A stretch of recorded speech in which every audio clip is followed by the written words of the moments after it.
Pengajian kali ini masih melanjutkan makalah yang pertama, yaitu min alamatil iktimadi alal amal nuqsanur roja'i inda wujudil zalal. Sebagai pertanda orang yang iktimat, mengandalkan amalnya, itu ketika terjadi kegagalan akan muncul berkurangnya harapan. Penjelasan kemarin sudah dibahas. Pagi ini yaitu lanjutannya. Jadi makalah pertama ini ada dua sesi ya. Sesi pertama kemarin, sesi kedua pagi ini. Lanjutan dari penjelasan min alamatil iktimat alal amal autaku, atau ketika kita berpendapat islahu dhawahiri bistina bin nawahihi. Kemarin Musonef memberikan pandangan ya soal apa itu Islam, apa itu iman, apa itu ihsan, dijelaskan secara terperinci ya. Termasuk yang pagi ini dibahas adalah islahud dhawahiri, bermula cara untuk memperbaiki aspek zahir, aspek zahir kita itu bistina bin nawahihi, dengan menjauhi segala yang dilarang oleh Allah, wamtisalil awamiri, dan melaksanakan apa yang diperintahkan oleh Allah. Jadi ciri seorang salik yang konsisten ya, di dalam pengamalan ilmu, yaitu secara lahiriah dia istinabun nawahihi, segala yang dilarang oleh Allah ya mereka jauhi, dan segala yang diperintahkan oleh Allah dia laksanakan ya. Kemudian apakah ada ya mafhum mukhalafah dari maqalah, apakah ada seorang salik yang bersikap kebalikan dari yang di atas? Banyak.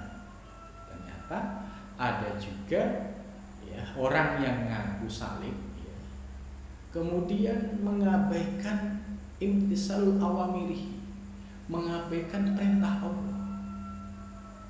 Ngaku salik tapi sholat 5 waktunya ya diabaikan. Sholat kalau iling. Lebih berbahaya lagi kalau tidak sholatnya itu dengan alasan sholatku ini khusus. Ini berbahaya lagi. Ini sesungguhnya dia sedang tertipu oleh hawa nafsunya. Dia tidak sadar. Maka dengan penjelasan makalah ini ya, ciri seorang salik yang ideal yaitu tertib di dalam menjalankan perintah Allah dan menjauhi larangannya. Kalau andai ada salik ngaku salik ya, kok kebalikannya dengan segala yang dilarang oleh Allah, kok demen melaksanakan, contoh mabuk-mabukan seneng, zina seneng, ya judi seneng, tapi ngaku salik, ya ini pasti ya salik yang tidak sesuai dengan apa yang dijelaskan dalam kitab ini. Yang mungkin ngaku boleh gitu, tapi dari perbuatan tidak memenuhi syarat. Sebab apa ya? Sebab ciri salik itu orang yang melaksanakan semua perintah terhadap larangannya dia berani melakukan, apalagi dia menggampangkan hukum. Ini kan semua milik Allah, ngambil barang BC punya orang, dianggap ini punya milik Allah, sedangkan barang sendiri tidak boleh. Ini namanya orang yang masih diliputi dengan hawa nafsu. Ya. Jadi ciri-ciri salib yang tertib, ya, yang ideal, tertib syariatnya, segala yang diperintahkan oleh Allah dilaksanakan dan segala yang dilarang dijauhi. Ini ciri-ciri salib yang ideal. Sedangkan salib yang mabuk ibadah malas tapi ngaku salib dari mana? Disebut salib seorang pejalan menjalankan perintah Allah aja berat, apalagi menjauhi larangan. Wa islahul dhumairi, dan memperbaiki hal-hal yang bersifat batin.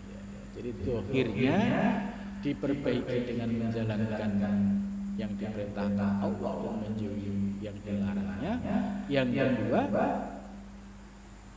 membersihkan hal-hal yang bersifat batin bitahliyati, yaitu dengan mengosongkan minar rodaili, dari segala perkara yang hina, yang rendah, rodail yang buruk. Ya, jadi apa itu termasuk perkara rodail? Ya, seperti hasud, ya, itu rodail. Ghibah itu juga sama, namimah juga sama, ya, riya juga rodail, kemudian ujub rodail, kibir rodail. Jadi penyakit-penyakit batiniah yang ada di dalam diri kita ini harus dibersihkan. Jadi ketika ada riya, itu harus bagaimana berupaya kita bisa melepaskan diri dari riya. Ya, tentu caranya dengan ilmu. Kedua, misalkan di dalam diri kita masih ada hasud, bagaimana upaya kita membersihkan diri kita dari hasud. Ya, begitu selanjutnya. Bagaimana kalau di dalam diri kita masih suka ujub terhadap diri sendiri, merasa dirinya alim, merasa dirinya paling hebat. Nah, ini semua rodail harus dibersihkan dari dirinya. Ini namanya bitahliyati minar rodail. Caranya bagaimana? Ya, caranya dengan riyadhah mujahadah dan zikir secara istiqomah. Nah, bulan puasa ini, ya, kita puasa selama sebulan penuh.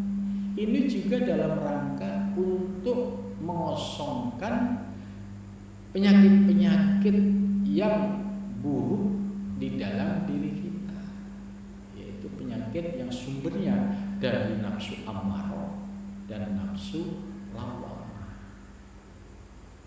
Dengan puasa, ya, kita akan belajar bagaimana cara pengendalian hawa nafsu.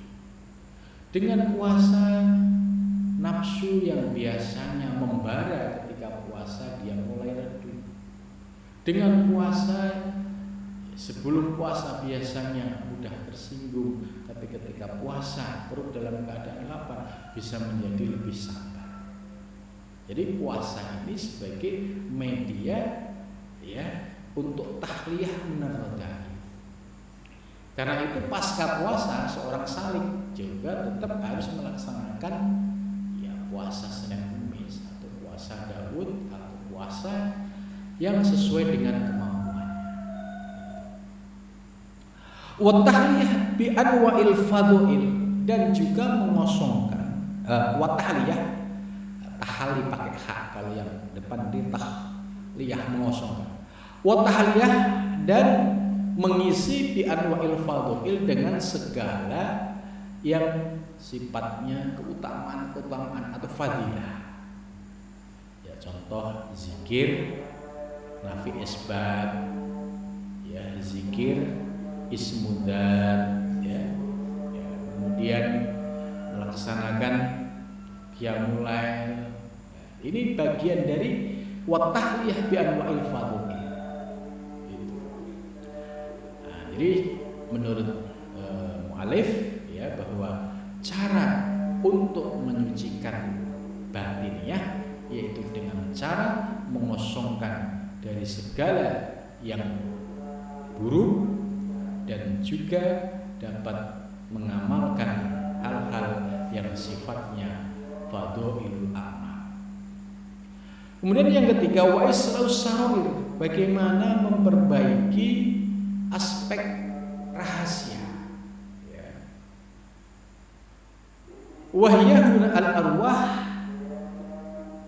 badluha wa ngisharwa hatta tanhadiba wa tartaddu bil adab wa tawadu wa husnul khuluqi. Yang ketiga, bagaimana cara memperbaiki sarair. Sarair itu kelembutan-kelembutan yang dirasakan oleh seorang salik. Jadi kelembutan-kelembutan yang sifatnya batinnya. Karena wayahuna al-arwah ini terkait dengan ruh ya.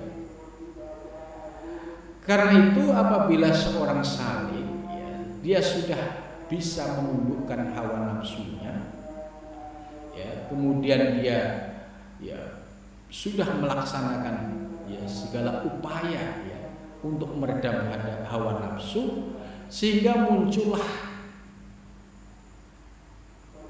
dampaknya, yaitu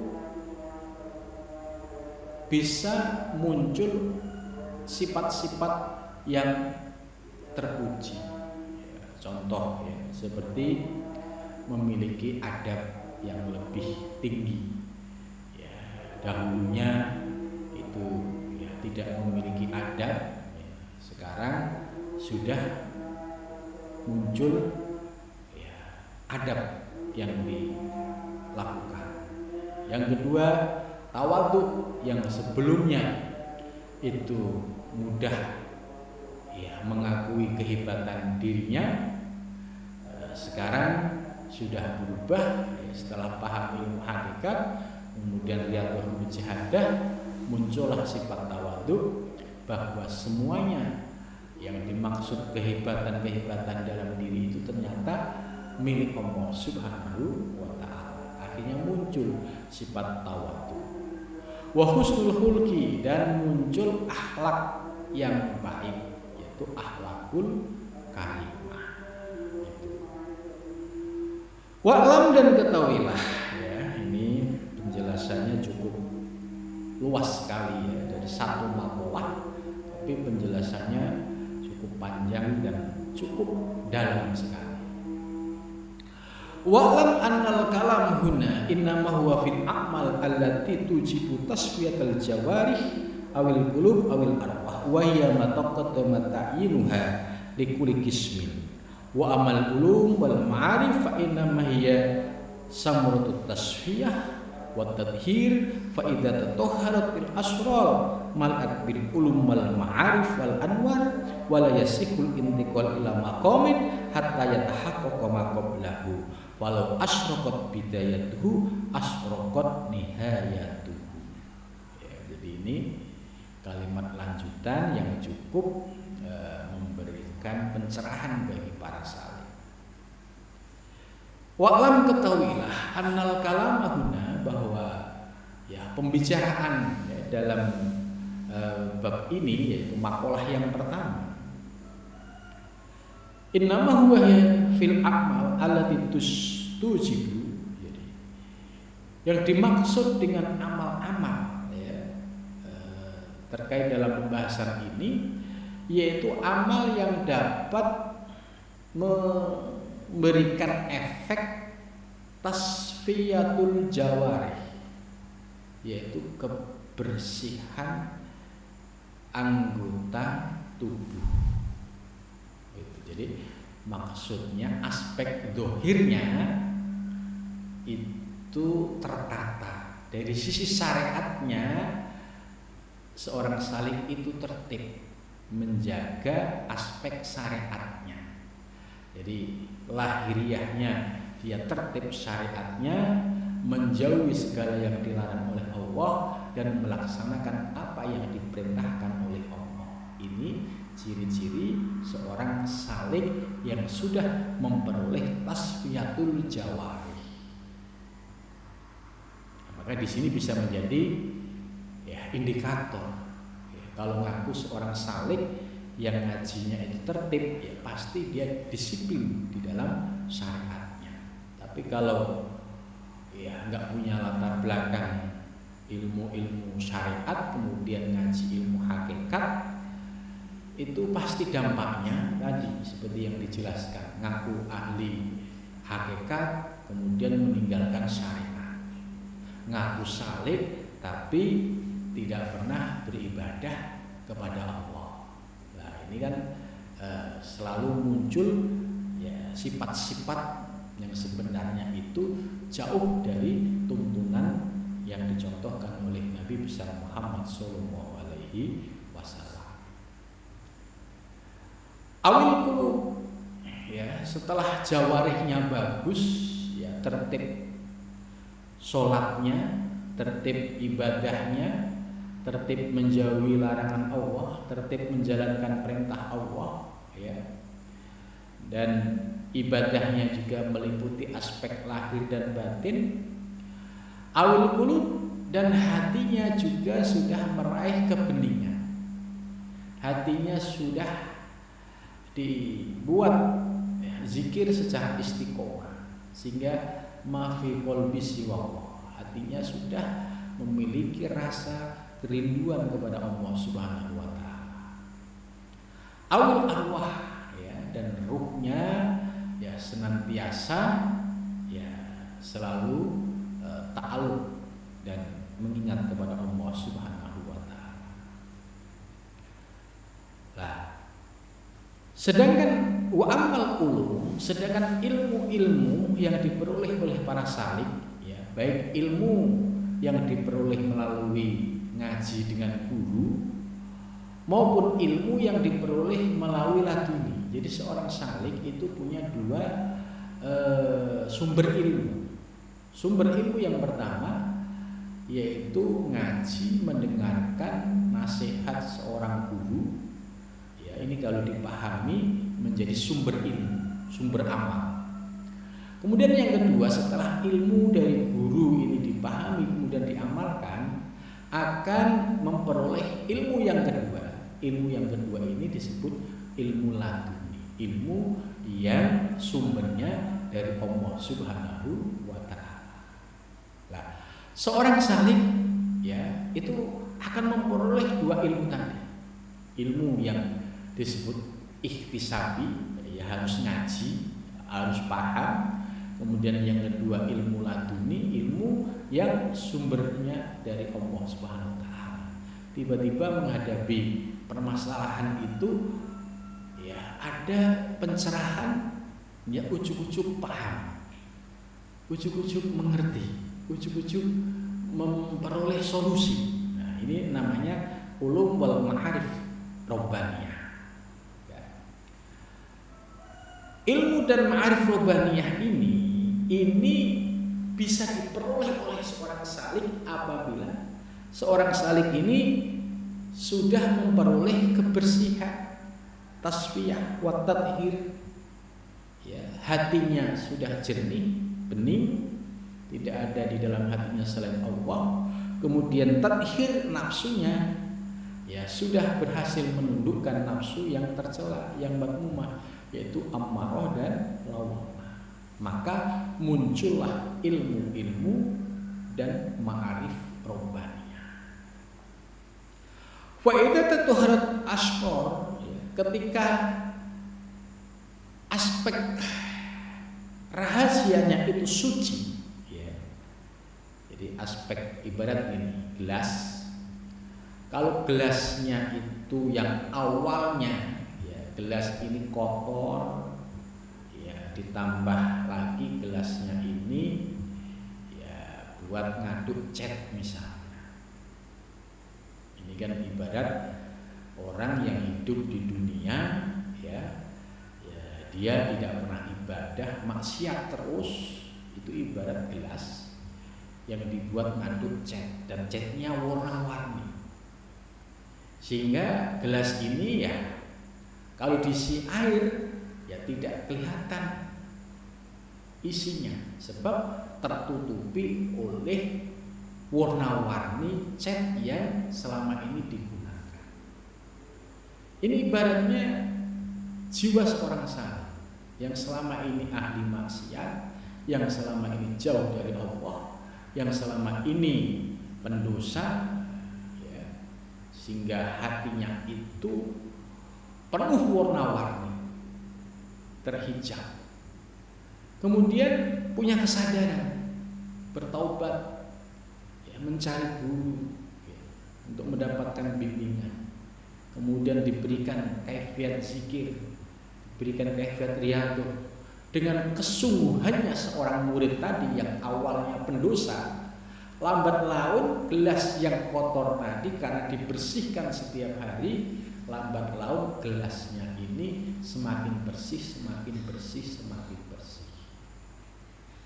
Ketika bersih batiniahnya, maka apa yang ada di dalam gelas akan nampak nyata. Ini yang disebut asrornya. Kalau sudah suci, maka malaikat akan dipenuhi dengan bil ulum wal ma'arif wal anwar.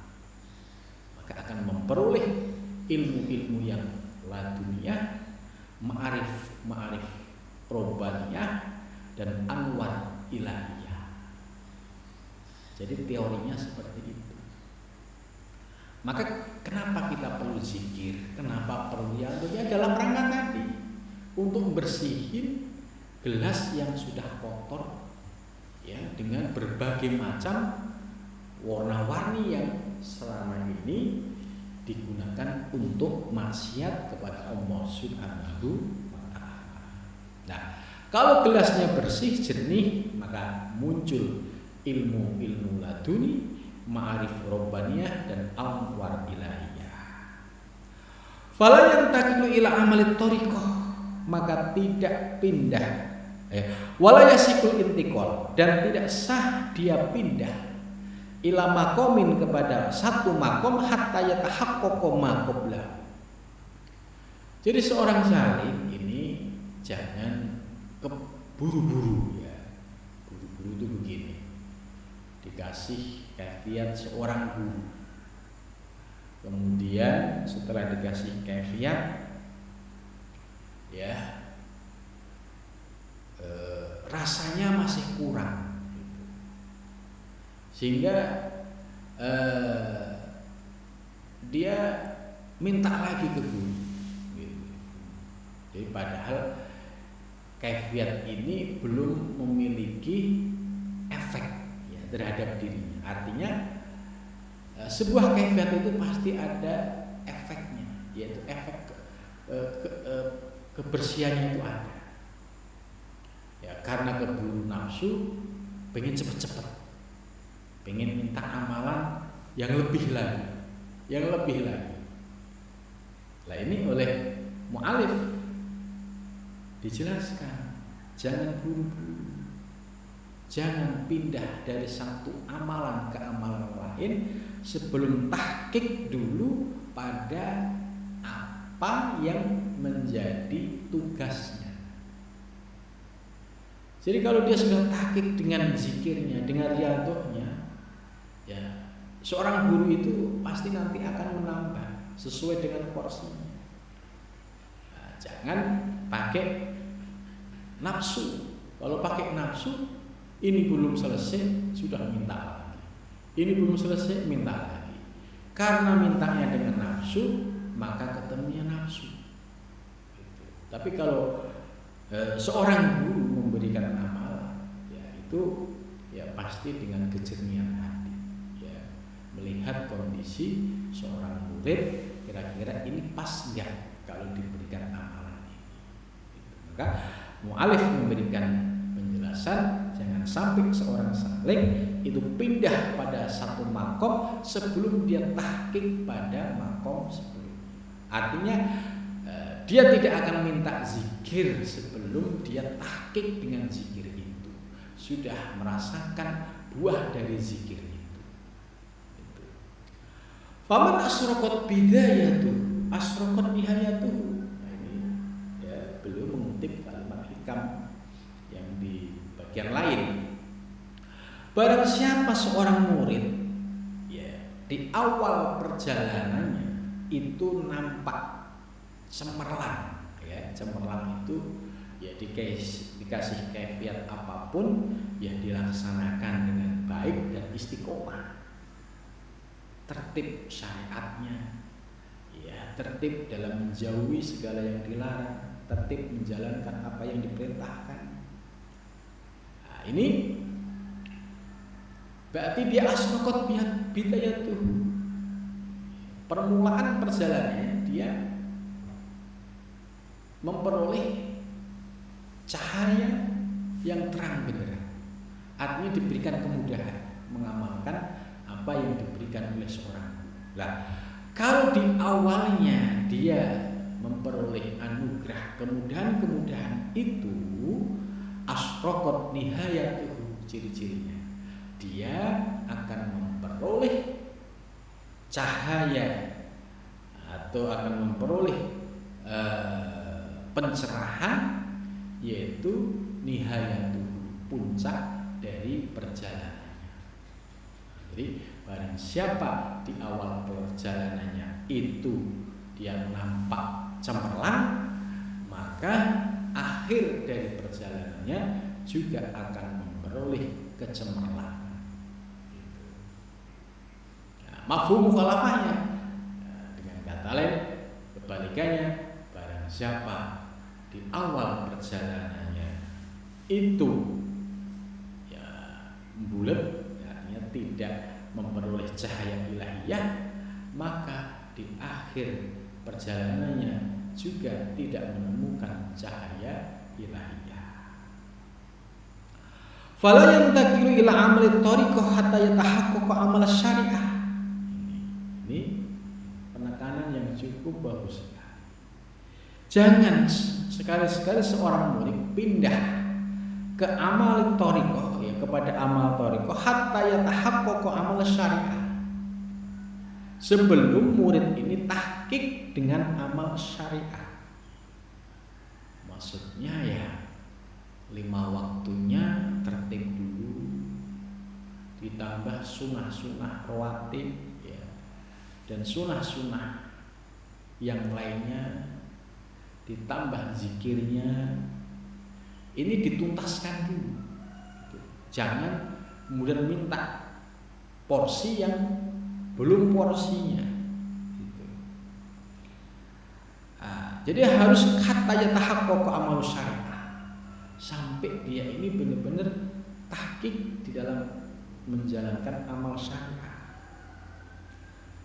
Wa tartadu jawarihu, dan jawarihnya, anggota badannya itu merasakan enjoy, ya, tidak merasakan keterpaksaan, tidak merasakan beban berat. Itu yang dimaksud wa tartadu jawarihu ma'ah. Ya artinya dia normal-normal saja, tidak membebani dirinya dengan praktek zikir yang berat. Contoh misalnya, murid masih bekerja, ya, masih muamalah karena punya anak dan istri. Kemudian seorang guru ya pasti akan memberikan kefiat zikir dan riyadhah sesuai dengan porsinya. Supaya apa? Supaya murid ini nyaman bisa mengamalkan zikir, nyaman mengamalkan syariat, dan juga nyaman dia beraktivitas, yaitu menjalankan profesinya. Jadi tidak menimbulkan masalah baru. Berbeda dengan murid ya yang sebenarnya masih pemula, dikasih dosis yang tinggi, zikirnya dikasih sekian ribu, sholat malamnya dimulai dari jam sekian, kemudian ditambah lagi beban-beban lain. Akhirnya dampaknya apa? Besok mau kerja ngantuk berat, ya, sehari 2 hari ya pasti belum terasa. seminggu 2 minggu pasti berdampak pada kinerja di kantor. Kalau kinerja di kantor itu menurun, ya dampaknya bisa di PHK. Nah ini akhirnya menimbulkan masalah baru. Maka seorang guru yang bijak, ya dia akan melihat kapasitas muridnya. Karena posisinya masih menjaga keseimbangan, semuanya harus jalan, ngaji jalan, zikir jalan, melaksanakan syariah jalan, muamalah ya, jalan, kerja jalan, maka ini yang disebut oleh mu'alif watartaldo jawarihu. Jadi jawarihnya, anggota badannya itu merasakan enjoy, tidak terbebani. Coba kalau terbebani bisa repot itu. Bi ayat tahaqqaqat taubah bi syurutiha. Ya, itu maksudnya ya kalau dia seorang salik pemula, ya dia pasti akan dianjurkan untuk taubat. Ya.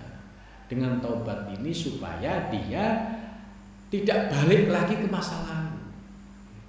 Yang dulunya misalkan ahli judi, ya, setelah bertaubat di depan seorang guru, kemudian berjanji dia tidak akan mengulangi. Dulunya dia seorang yang mudah melakukan kemaksiatan, tapi ketika bertaubat mengamalkan zikir, dia sudah berjanji tidak akan mengulangi lagi. Jadi dia sudah melaksanakan taubat bisyurutiha. Syarat-syarat taubat yaitu salah satunya andatmu, merasa menyesal, berjanji tidak akan mengulangi, dan dia terus memperbaiki diri. Wa yatahaqu taqwa, dan progres takwanya semakin membaik. Pertama bisa dilihat indikatornya, sholat 5 waktunya sudah tidak ketinggalan, sekalipun tidak semuanya berjamaah ya, karena menyesuaikan kondisi. Nah, nanti progresnya dia sudah memperbaiki lagi, sholat 5 waktunya sudah berjamaah. Progres berikutnya ditambah lagi, ya, selain berjamaah ditambah sholat sunnah, rawatib, qobliyah dan ba'diyah. Terus setelah itu progres berikutnya sudah mulai menghidupkan sholat sunnah-sunnah yang lain seperti duha, sholat isra, ya, sholat qiyamul lail, ya, itu kemudian dihidupkan dan menjadi aktivitas sehari-hari. Nah, ini namanya wa yatahaqqaqu taqwa. Takwanya itu semakin tahqiq, semakin nyata. Biarkannya dengan rukun-rukunnya. Wa yatahaqqaqul istiqomah, dan dia juga semakin yakin dan mampu istiqomah di dalam mengamalkan. Misalkan dikasih zikir seorang guru, ya walaupun jumlahnya nggak banyak, tapi istiqomah. Jangan sampai minta zikir ke guru, sudah dikasih tidak diamalkan. Ya ini wa yatahaqqaqul istiqomah nggak masuk. Jadi walaupun kita zikir sedikit, tapi itu istiqomah, ini lebih istimewa bagi seorang salik, karena amalan yang istiqomah itu akan menjadi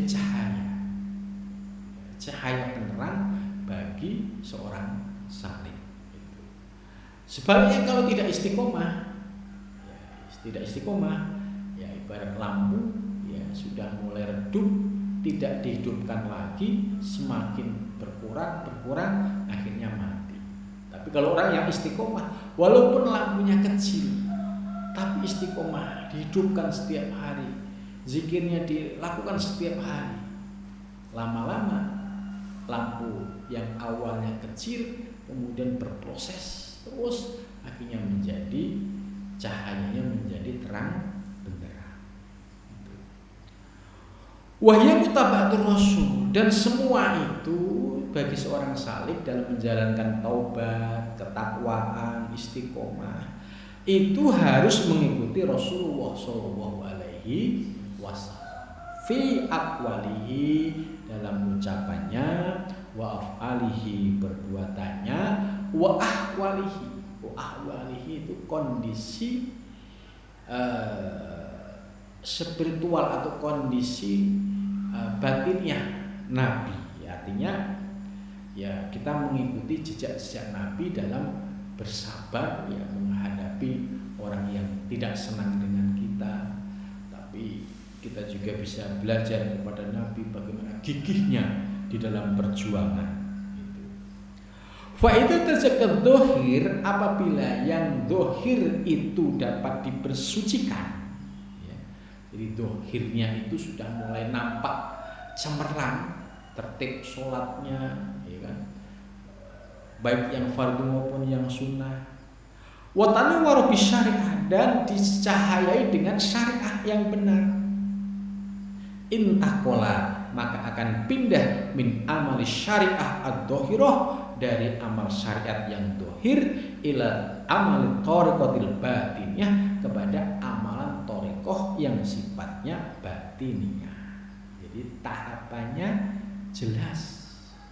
Jadi tidak berthoriqoh yang meninggalkan syariah, tapi bersyariah yang menetapi ya, artinya berthoriqoh yang tetap menetapi syariah ya. Ya.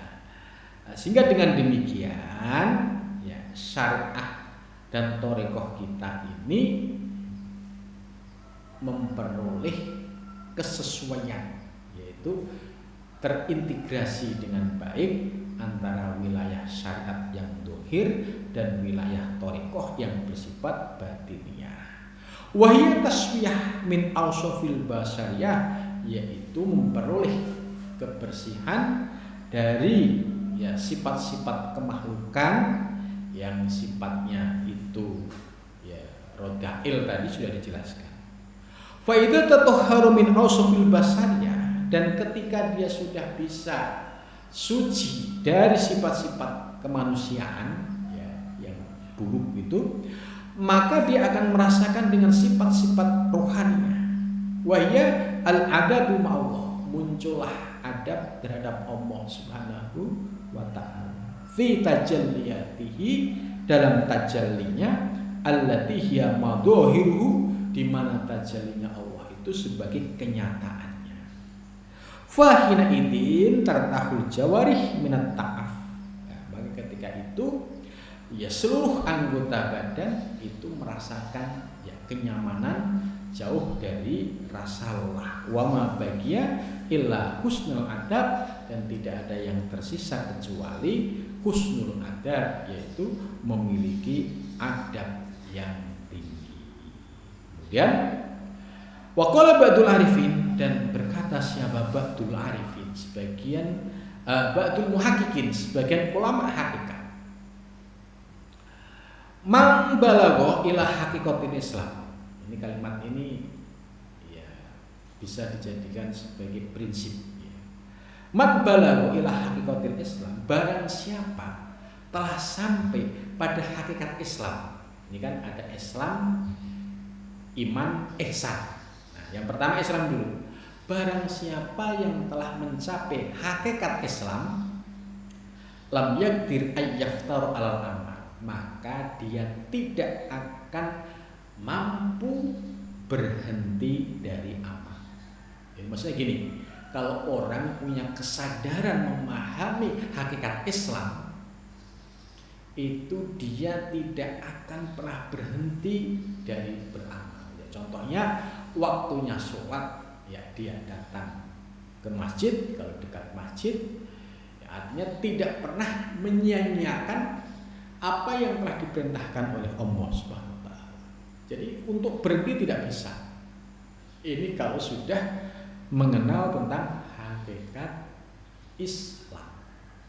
Wa man balagha ila haqiqatil Islam lam yaqdir ayyaftaru al-amal. Barang siapa yang mencapai hakikat Islam, dia tidak akan pernah berhenti dari amal.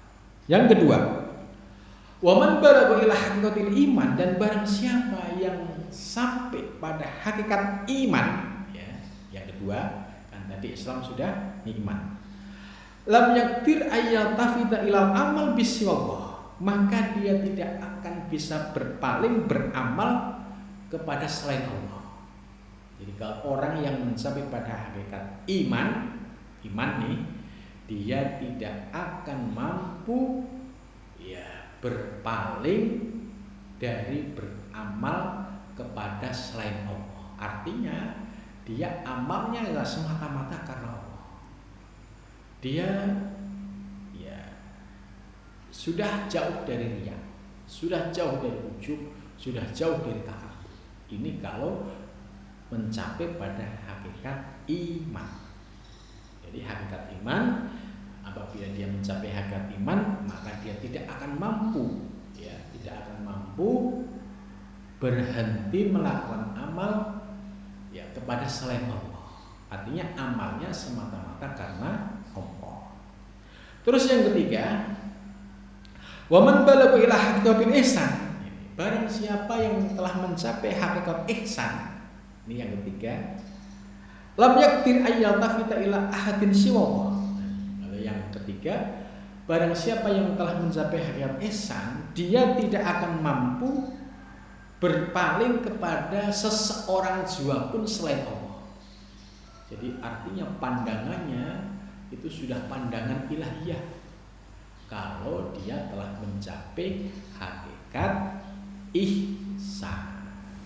Nah, mudah-mudahan dari penjelasan ini ya kita diberikan anugerah oleh Allah dapat mencapai pada hakikat Islam, dapat mencapai hakikat iman, dan dapat mencapai hakikat ihsan.